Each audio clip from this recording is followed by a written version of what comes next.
Buenas tardes a todas y a todos. Les doy la bienvenida a su programa en línea de la Casa del Maquillo. Acá en la casa se platica. Este programa lo llevamos a cabo el último martes de cada mes y hoy vamos a platicar de cómo la diversidad nos enriquece a todos. Para este tema invitamos a Isabel Fulda y a Tiago Ventura. Buenas tardes, Isabel.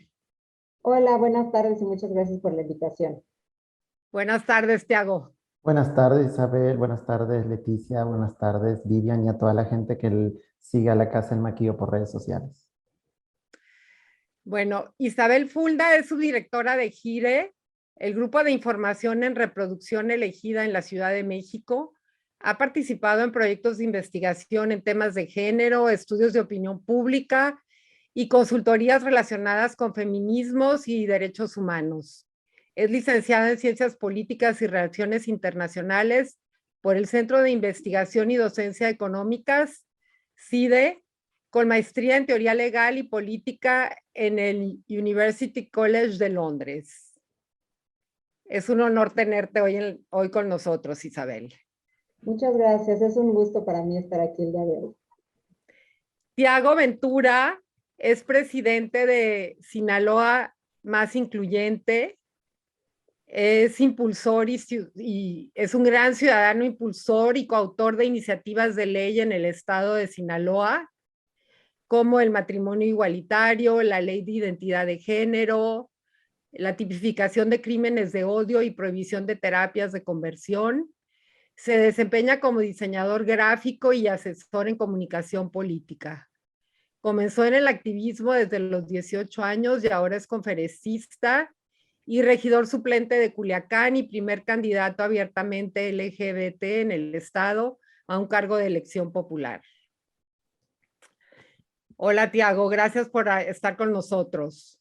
Muchas gracias. Es un honor compartir espacio con dos mujeres tan talentosas y luchadoras de nuestro México. Gracias. Bueno, para empezar, Isabel, ¿qué es la diversidad? ¿Nos puedes decir qué es la diversidad para ti? Luego, Tiago, tú nos la dices y los dejo platicar y al rato nos vemos. Perfecto, muchas gracias.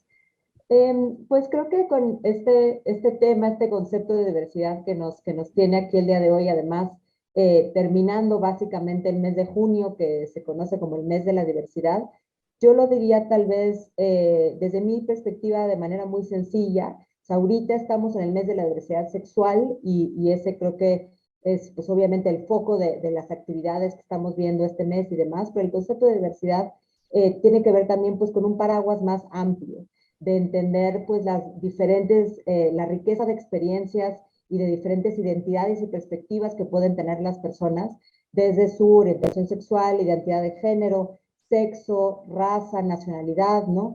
Todos esos factores que determinan la identidad de una persona, que obviamente estos son distintos, y es entender que estas diferencias son positivas y como dice el título del día de hoy, esas nos enriquecen.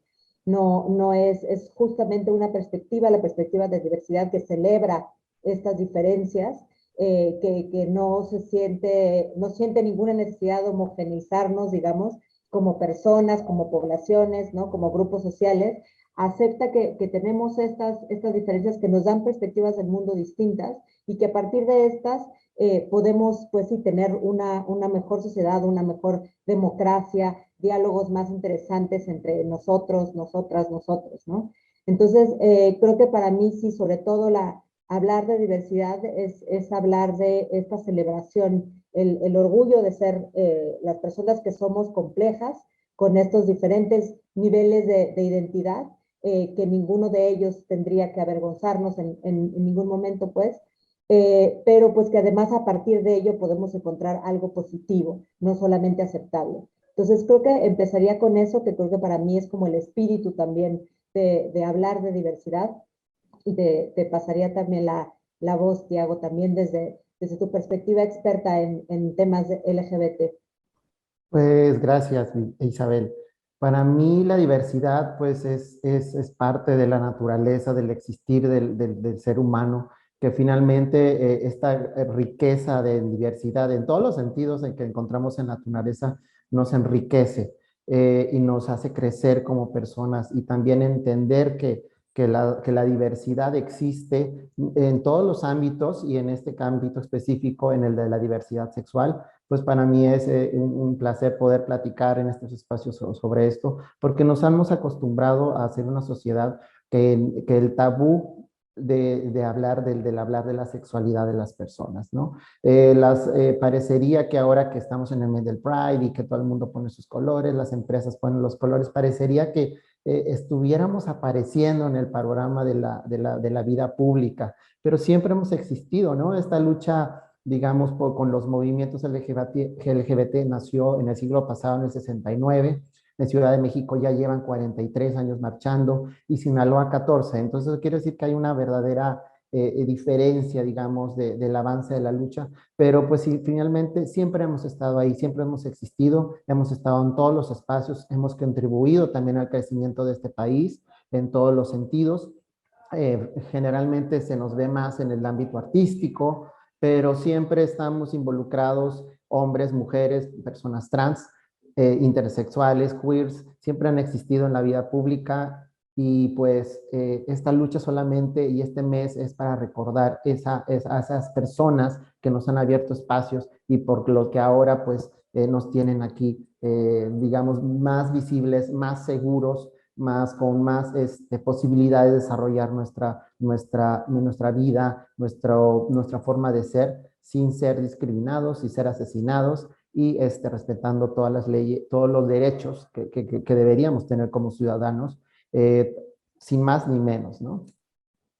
Sí, de acuerdo. Y creo que esta parte que dices me parece importantísima, el aceptar que la diversidad siempre ha existido, porque sí, pareciera que como ahora las marchas del Pride o las diferentes manifestaciones que se tienen, ¿no? Este año, en años anteriores, cada vez son más numerosas, como que se tiende a catalogar que esto fuera algo nuevo. Y en realidad, pues sí, creo que una cosa importante de la cual partir es que las diversidades siempre han existido. Simplemente durante muchos años, siglos, han sido obligadas a existir en ocasiones incluso de forma clandestina, y sí, pues fuera de ciertos espacios, ¿no? De los espacios públicos, de ciertos espacios sí, laborales y políticos. Entonces, creo que también esta perspectiva que hablamos de diversidad implica, sí, no solamente reconocer la existencia de estas identidades y respetarlas, sino también entender que esto no es algo nuevo, no es que de pronto, ¿no? Tenemos un mayor sector de la población que se identifica fuera de la norma sexual o de identidad de género, sino que simplemente tenemos o queremos aspirar a mayores libertades para poder aceptar pues quién es cada quien y acceder a diferentes espacios, ¿no? Acceder obviamente a servicios de salud, a una vida libre de violencias, a poder, como dices, vivir en paz, vivir con seguridad. Pero sí creo que esta parte de saber que esta diversidad en todos los sentidos. Ahorita estamos tal vez concentrados en la diversidad sexual, pero también la diversidad cultural que puede existir en el país, la diversidad racial, las diferencias de género, esas siempre han estado ahí. Simplemente son temas de los que hemos tal vez callado, no en ciertos sectores, pero a nivel de la agenda pública, no se habían hablado durante mucho tiempo. Y sí creo que lo opuesto de la diversidad es este intento pues de empaquetar a todo mundo, digamos, en una misma norma de cómo deben ser, ¿no? Entonces, bueno, sí creo que es muy importante esta parte que mencionas de reconocer quiénes han venido detrás, ¿no? Que han logrado ir abriendo las brechas. ¿Dónde estamos ahorita? Que yo diría, tal vez esto es como optimista todavía, pero que estamos en un mejor lugar que antes, ¿no? Pero por supuesto que no estamos en un lugar en el que corresponda a una sociedad democrática, plural, incluyente, ¿no? Y creo que al menos a mí, viendo lo que sucedió el fin de semana en las marchas y demás, me gustó ver también una marcha, al menos en la Ciudad de México, donde estuve, como mucho más politizada, porque también creo que durante ya unos años, pues sí, esto que decías de las grandes marcas saliendo ese día, ¿no? A ponerse todos los colores y demás, pues había estado dominando tal vez las últimas, y pues bueno, en un país tan violento como México, ahora con tantos problemas sociales, de escasez de servicios públicos y demás, pues claro que es importante también combinar, obviamente que la fiesta también es política y es importante, pero igual pues la propuesta política que es aceptar la diversidad y respetarla. Sí, y en ese sentido que tú indicas, yo creo que la generación nuestra que está, digamos, al medio, entre no tan jóvenes y no tan adultos, tenemos la responsabilidad de mantener la lucha social ciudadana intacta, con su esencia.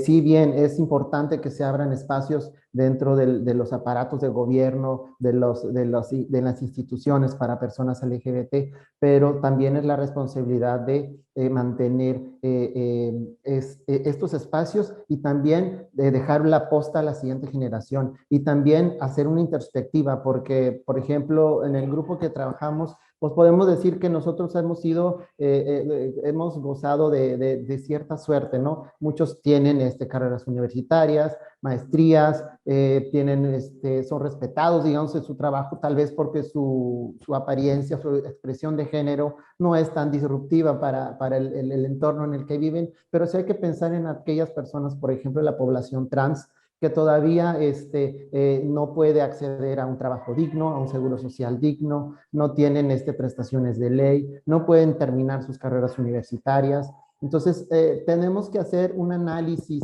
en el momento en el que estamos, como tú mencionabas, y ver hacia dónde vamos, pero también jalar de la mano a los menos afortunados, ¿no? Entonces, en ese sentido, pues, a mí me parece importante que haya un verdadero compromiso de aquellas personas que están haciendo desde ya los espacios de poder política pública para beneficiar a aquellos menos afortunados y no beneficiarse pues personalmente, no ver por ellos, digamos, ¿no? O no ver por estar bien con su jefe del momento, ¿no? La lucha es ciudadana, esos espacios de poder se los hemos otorgado todas las personas que han marchado mucho antes que nosotros, entonces no hay que apropiarse ni personalizar esto, ¿no? Entonces, pues mantengamos, por favor, la esencia de esta lucha, la esencia ciudadana de protesta, de ser disruptiva y de decir las cosas como son, ¿no? No podemos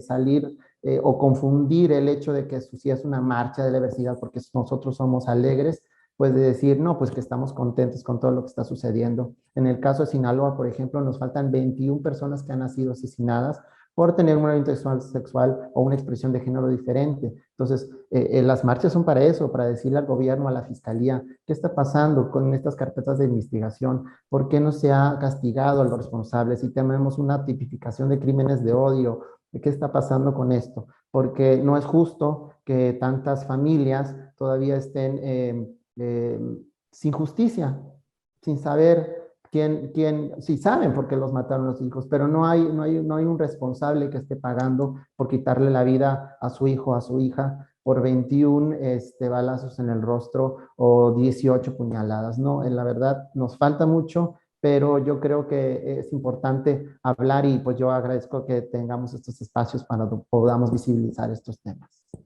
Sí, de acuerdo, y creo que sí, hay muchos niveles, digamos, de acceso a derechos, de reconocimiento de servicios y demás, que todavía están pendientes, pero sí creo que ahí en el nivel más básico está el derecho a la vida, el derecho a existir pues sí, sin enfrentar esta violencia brutal que enfrentan muchas personas en México, pero entre ellas y particularmente las personas trans, por ejemplo, ¿no?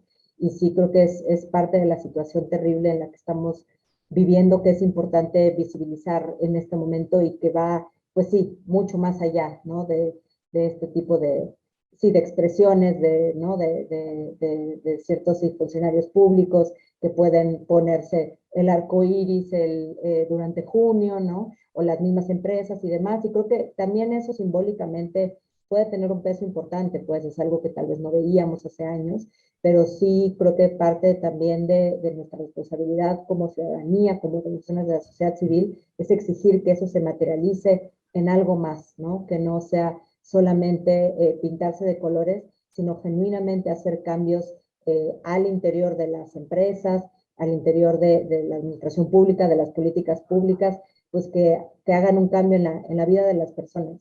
Y creo que ahorita escuchándote hablar sobre cómo es que la discriminación hacia las poblaciones de la diversidad sexual las afecta a todas, obviamente, pero no de la misma manera. A algunas las afecta de manera como más cruda que a otras.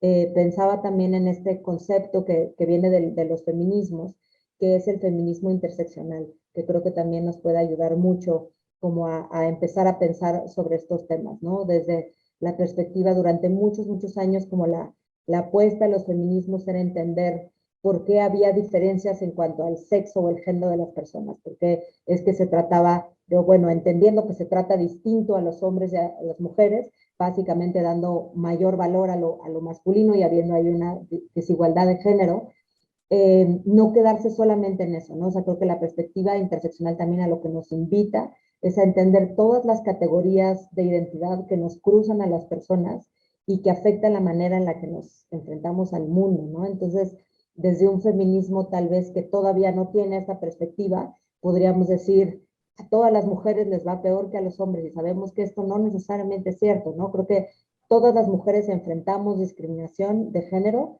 creo que eso sí es cierto, pero por supuesto que no nos afecta de la misma manera. A mí no me afecta de la misma manera como, ¿no?, mujer que vive en la Ciudad de México, que, que, que no tiene una discapacidad, ¿no? Que pertenece a un grupo social privilegiado, a una mujer indígena que vive en la sierra y que quizás tiene una discapacidad y que tal vez también es lesbiana, ¿no? O sea, digamos, las dos viviremos a lo largo de nuestra vida diferentes formas de discriminación, incluso de violencia de género, pero nunca va a ser la misma.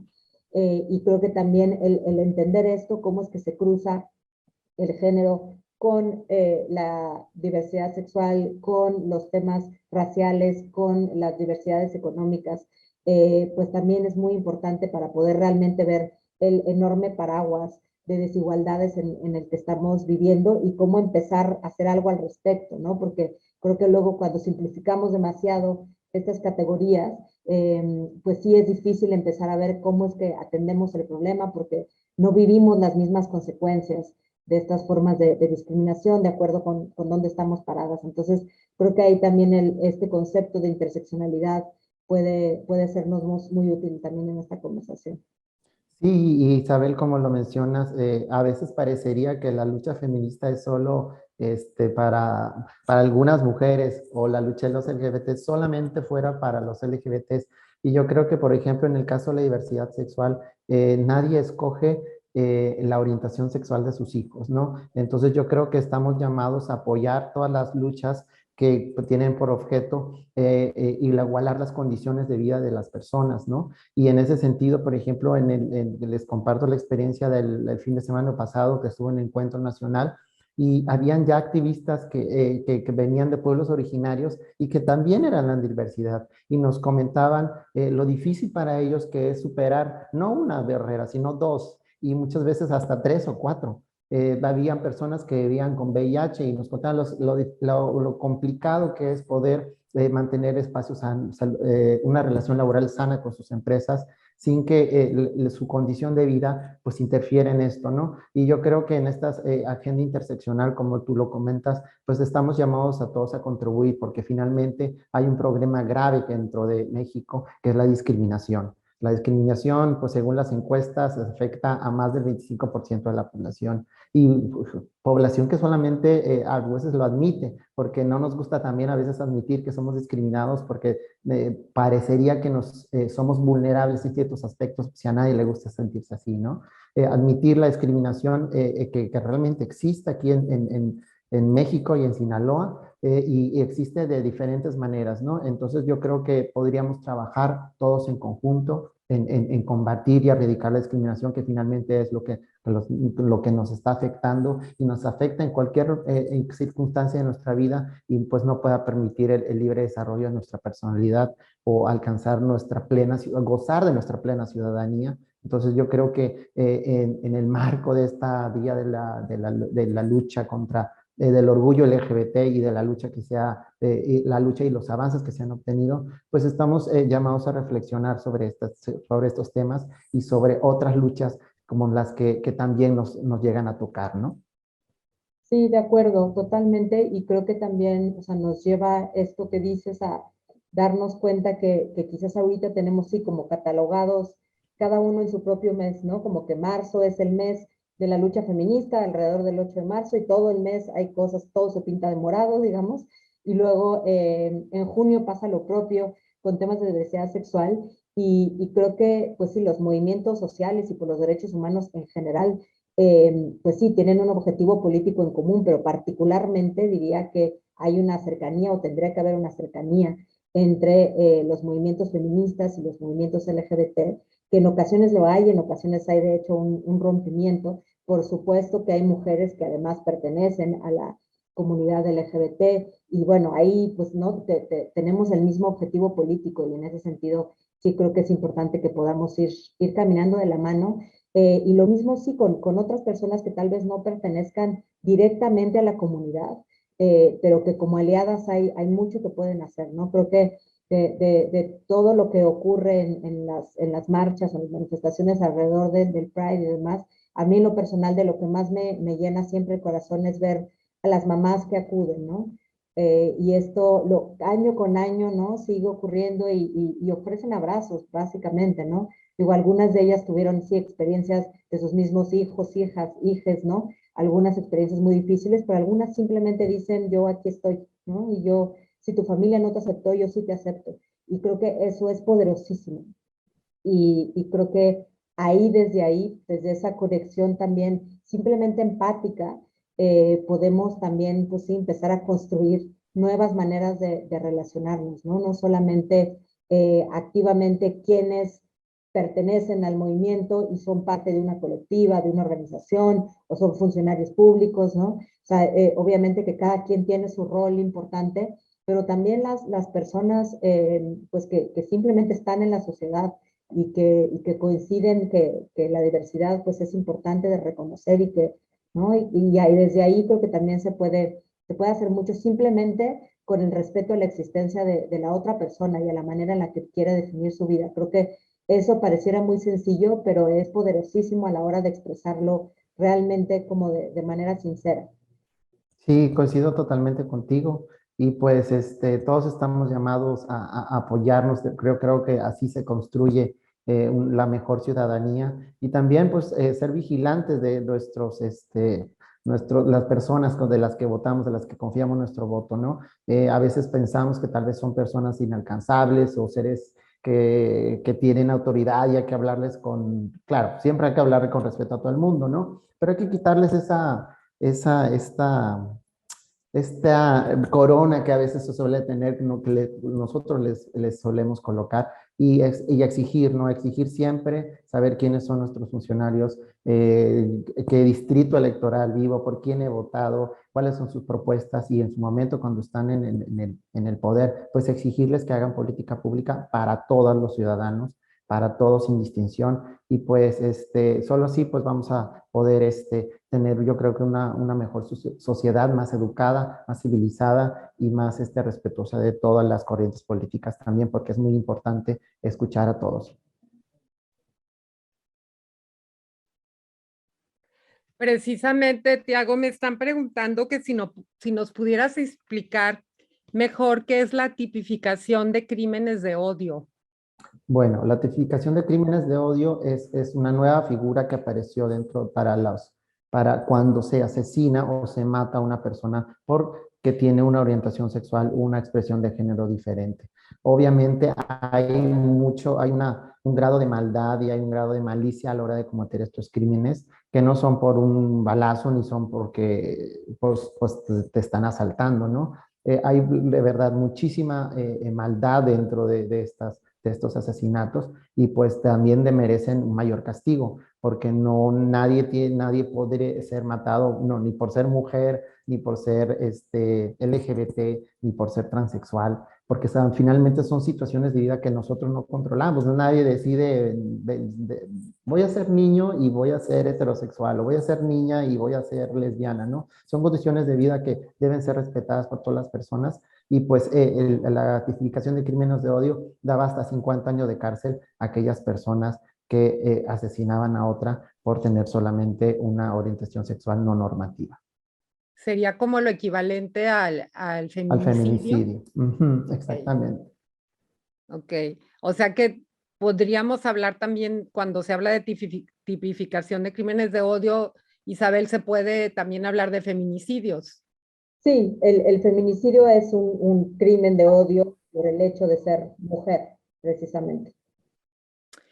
Y con respecto a los logros que se han obtenido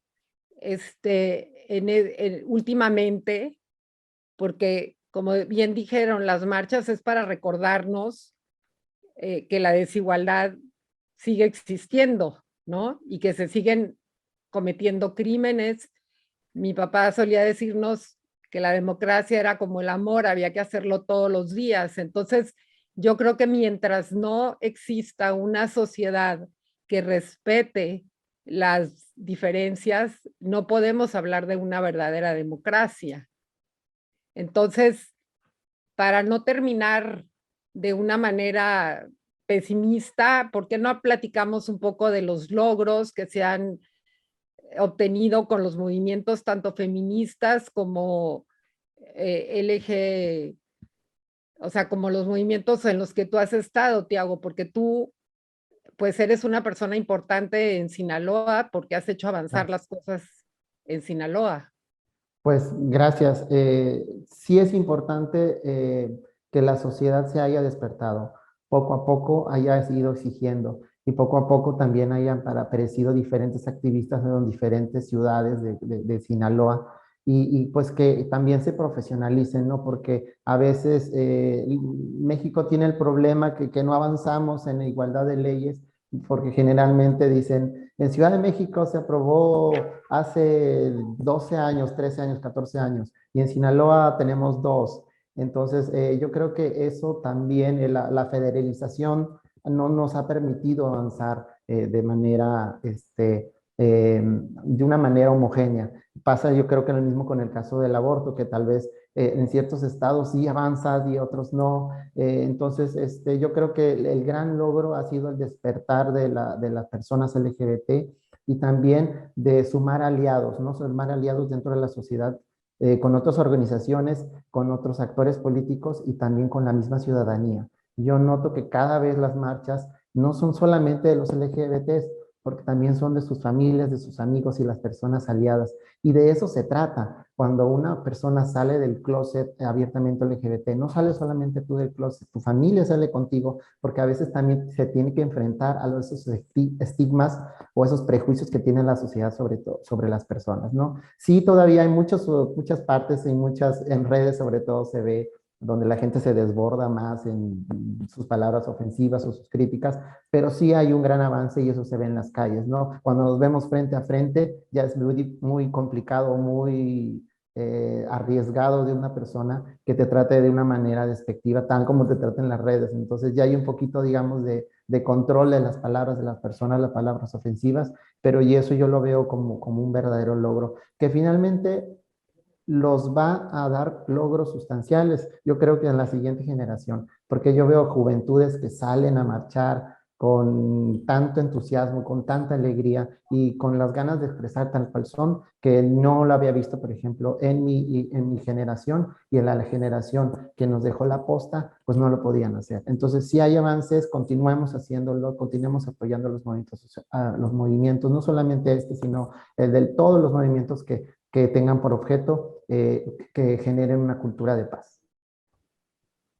Sí, yo Isabel, diría también, perdón, desde la perspectiva feminista, creo que tenemos muchísimos avances ahorita que celebrar. O sea, decía yo antes, en general yo soy optimista, sí veo los enormes problemas que tenemos ahorita, las brechas que todavía existen, pero realmente creo que estamos en el mejor momento que hemos estado hasta ahora, que por supuesto que no es suficiente, pero sí creo que los avances, particularmente en los últimos años, han sido muy notorios. O sea, rescataría esto que dice Tiago sobre el cambio cultural en la sociedad. Creo que lo mismo ha sido con los temas de género. Vemos que el movimiento feminista en México siempre había estado muy centralizado en la Ciudad de México, en las grandes organizaciones o en las instituciones, y ahorita vemos desde hace poco tiempo, 2, 3, 4 años, ¿no? Una explosión de jóvenes, de colectivas que van y en el 8 de marzo, ¿no? Salen a las calles, pues en ciudades donde nunca habían salido y en lugares que tradicionalmente catalogamos como conservadores. Y eso creo que es muy inspirador y muy importante, y se traduce no solamente en lo que vemos en las calles, en las plazas, sino también en el tipo de conversaciones que se tiene a la hora de cenar en las familias. Y creo que ese es un cambio cultural que siempre son los más difíciles, ¿no? Los cambios sociales. A veces en México es común que se modifiquen las leyes, ¿no? Esas siempre las estamos cambiando, ¿no? La constitución, la legislación, las políticas públicas es un poco más complicado porque implican presupuestos, pero los cambios culturales pues son unos que tardan, ¿no? Decenas de años. Y creo que ahorita estamos viviendo en un momento en el cual verdaderamente estamos en una, sí, cambio cultural, creo que para bien. Por supuesto que con reacciones también violentas, reacciones de discriminación. O sea, hay momentos en los que, dado que avanza la sociedad, entonces quienes están en desacuerdo recrudecen su violencia y tendremos que proteger y reaccionar ante eso, pero sí creo que el panorama, digamos, es hacia adelante, es positivo, y creo que vamos avanzando hacia una sociedad más democrática. Y diría también que en el caso digo, yo estoy en la Ciudad de México, pues, pero de Sinaloa en específico, yo sé que estamos en un país de muchos contrastes en general, ¿no? En la legislación, en las políticas públicas, pero tan solo sí en el tema de aborto, que es uno difícil y uno importante para el movimiento feminista, pues en el mismo Sinaloa aprobó una reforma de despenalización tan solo este año. Entonces, realmente son pocos los estados que se han sumado a la lista de reconocer el derecho a decidir, y resulta que Sinaloa es uno de ellos, ¿no? Entonces, creo que esto ha sido muy sorprendente, incluso para las organizaciones que llevan años trabajando en ello, y vemos que ya no solamente son los ministros de la Suprema Corte tomando determinaciones, ni el Congreso Federal, sino que realmente hay un movimiento muy rico desde la base, desde la sociedad, pero también desde los congresos locales, que creo que siempre nos lleva como a cambios más duraderos, y eso me parece también muy, muy importante y muy esperanzador. Leticia, Isabel, yo creo que habría que también poner mucha atención en lo que pasó en Estados Unidos con el tema del aborto, ¿no? Yo creo que sí es lamentable cuando se va para atrás un derecho, una libertad ganada. Entonces sí tenemos que poner atención en lo que suceda allá para que no suceda aquí lo mismo en México con las libertades y los derechos ganados. Sí, bueno, pero la diferencia es que en Estados Unidos no era un derecho constitucional y ahora seguramente van a tener que hacer que sea un derecho constitucional, ¿no? O sea, Sí, sí. esa era la diferencia. Pero bueno, eh, además lo que decías, Isabel, sobre los cambios culturales, o sea, no es suficiente decretar las cosas, hay que educar a la gente en el respeto a las diferencias. Y entonces, ¿cómo hacer para que en las familias se aprenda que todos somos diferentes y que todos tenemos derecho a hacerlo, y que por el hecho de ser diferentes no tendríamos que ser discriminados, y que nadie es más que nadie, que al contrario, que aburrido fuera que todos fuéramos iguales, ¿no? Entonces, para terminar, quisiera algo, ¿a qué le apostarías tú, Isabel, con las jóvenes y los jóvenes de ahorita? Pues creo que pensando en lo que dices, y también volviendo como a estas premisas básicas del feminismo, regresaría a esta clásica frase de lo personal es político. Y creo que eso ha sido importantísimo desde el feminismo, pero también, digamos, en la vida personal, yo me lo recuerdo a cada rato, ¿no? Creo que hay ciertas cosas que hacemos como activistas, pues cada quien en el rol que desempeña, ¿no? Como profesionistas, como funcionarios públicos, y eso es importante, pero lo que hacemos en nuestra vida cotidiana, cómo es que nos hablamos entre nosotros, cómo es que hablamos con nuestras familias, todo eso tiene una importancia enorme también en cómo es que concebimos el mundo y cómo contribuimos a que otros lo conciban distinto. Entonces creo que recordar esta parte de que lo personal es político puede ser también como primer paso para hacernos mucho más conscientes, no solamente de lo que decimos hacia afuera, ¿no? Desde nuestro rol laboral, sino realmente qué es lo que pasa por nosotros cuando nos enfrentamos a estas diferencias y cómo es que podemos entenderlas como algo que nos enriquece y no como algo que se tendría que rechazar o que dar miedo, ¿no? Que discriminar. Entonces, creo que sí, el entender ese punto de vista mucho más íntimo, pues creo que ayudaría también a estos cambios. Tiago, te dejo la palabra del final. ¿A qué invitarías tú a los jóvenes y a las jóvenes ahora para poder seguir avanzando en que la sociedad, sobre todo en Sinaloa, que es tan machista y que sigue habiendo tanto feminicidio y tanto crimen de odio, qué es lo que tendríamos que hacer para vivir en una sociedad más tolerante, más justa y más democrática? Pues yo creo que tenemos que hablar de la sexualidad como lo que es algo normal, informarnos, no verlo como nos enseñaron que se debe de ver, algo que es un tabú, que solamente se hace a escondidas, o que, por ejemplo, por eso México tiene unos altos índices de pornografía infantil, tenemos en Sinaloa altos índices de embarazos en adolescentes. Lo que yo os invitaría es a educarnos en ese sentido y eliminar cosas como la narcocultura, que en Sinaloa finalmente pues, nos daña tanto, nos hace ver este sentido del empoderamiento, pero del empoderamiento de un sentido criminal, pues a veces nos lleva a casos como feminicidios, ¿no? Entonces hay que educarse y hay que corregir estos problemas que tenemos, yo creo que en Sinaloa, y educarnos en empatía y en entender que pues finalmente una sociedad más diversa es una sociedad más rica y que avanza muchísimo más. Pues nos quedamos con eso. Una sociedad más diversa es una sociedad más rica y nos hace avanzar a todos como ciudadanía y como democracia. Muchas gracias, Isabel. Muchas gracias, Tiago. Espérenme porque tengo que recordarle a todo el mundo que el último martes de cada mes los esperamos acá en la Casa Se Platica, su programa en línea, y los invitamos también a participar, a seguirnos en redes, y si quieren ser donantes de la casa, pueden meterse al sitio de la casa, lacasadelmaquillo.org. Otra forma, como les digo, de ayudarnos es siguiéndonos en redes, compartiendo lo que hacemos, participando en nuestros programas. Tenemos el Cineclub el segundo miércoles de cada mes y estamos ahorita haciendo un programa de ciudadanía y organizando para el mes de octubre una subasta de arte contemporáneo. Síganos en redes, los esperamos el próximo último martes del próximo mes en otro programa de Acá en la Casa Se Platica. Gracias, Isabel, gracias, Tiago, y gracias a todos los que nos acompañaron. Gracias, un abrazo. Muchas gracias, un gusto compartir el espacio, Tiago. Igualmente, Isabel, gracias, Leticia, Vivian también. Gracias.